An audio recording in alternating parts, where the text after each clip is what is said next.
Hi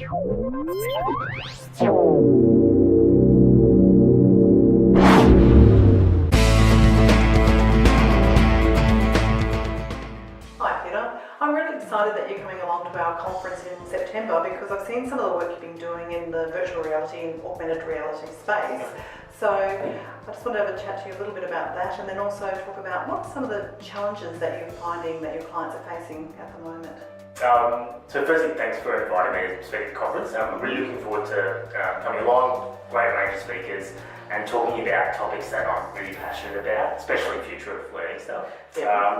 In terms of our clients and some of their challenges, a lot of the stuff we work with our clients on at the moment is how to make sort of meaningful learning for new starters and how technology can assist them in that. And then also, we spoke about this in the past, but also the transition to on-the-job training. So how can they take some of that upfront training off the table and then allow workers to learn on the job, and how virtual and augmented reality technology can enable that. And especially as we look at the future of work and how people learn.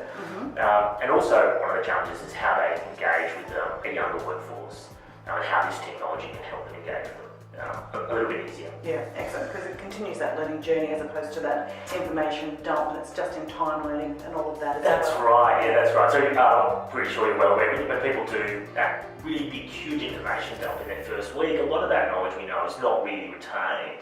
And it's a real challenge for a new starter to have all this lumped on in the first week. We've seen it happen to new starters and they're kind of like, they're really up in their first day and then the weight of that learning sort of weighs them down. What we try and do is take some of that off then and then transition them as they start in a new role. I'm surprised over the last, I know it's been around for a while, but just over the last 12 months, just the rapid rise of things that have been happening in your space. It is a rapid rise. I am surprised by it. I know I made sort of a few little predictions last year when I was sort of travelling around about where I think it was going. I think it's even exceeded those expectations. Level of investment out in the US is it's unprecedented. And I think now people are really starting to see the education and training benefits now. So before it was really games and multimedia, and then recently in the US we've seen a huge round of investment for education and training companies because it's a really powerful tool. You can really combine that kinesthetic learning component and learning by doing, which is really powerful. Yeah, and you can actually involve people in that sort of simulated environment as opposed to just sitting in a training room and covering that content. That's right. Actually experiencing it. That's right. And in a safe way. I think that's really key, is that people can explore these sandboxes that we build and do it in a manner that's safe, and the employer knows that they can do whatever they like in this experience and explore more of their role without any possible risk to injury.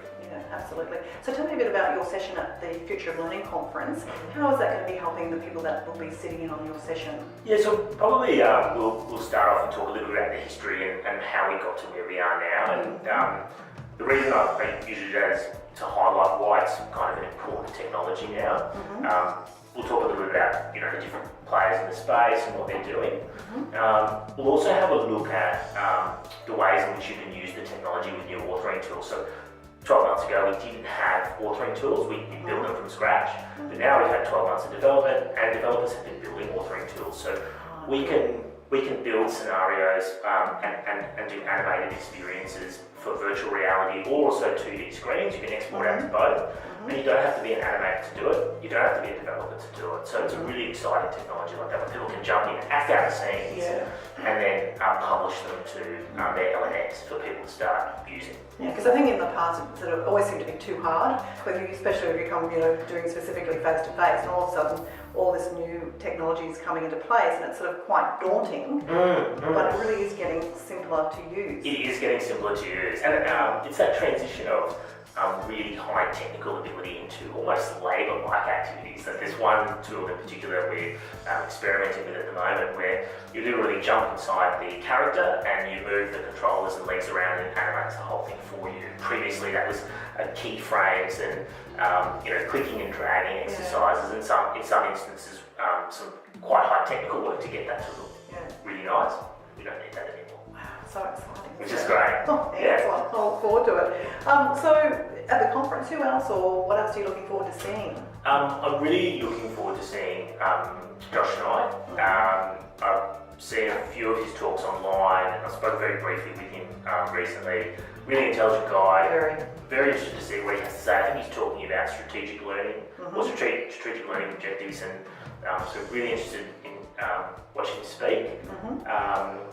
Dr. Robert Pettit. I know he's really big into digital content.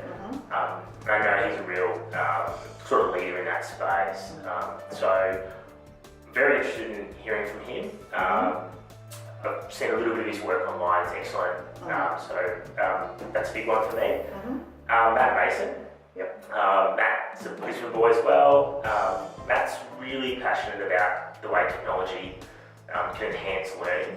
I first met Matt earlier this year, and as soon as first time I met him, I knew that he just got it. He really is passionate about good outcomes for his clients and what technology can do to help them, overcome their learning challenges.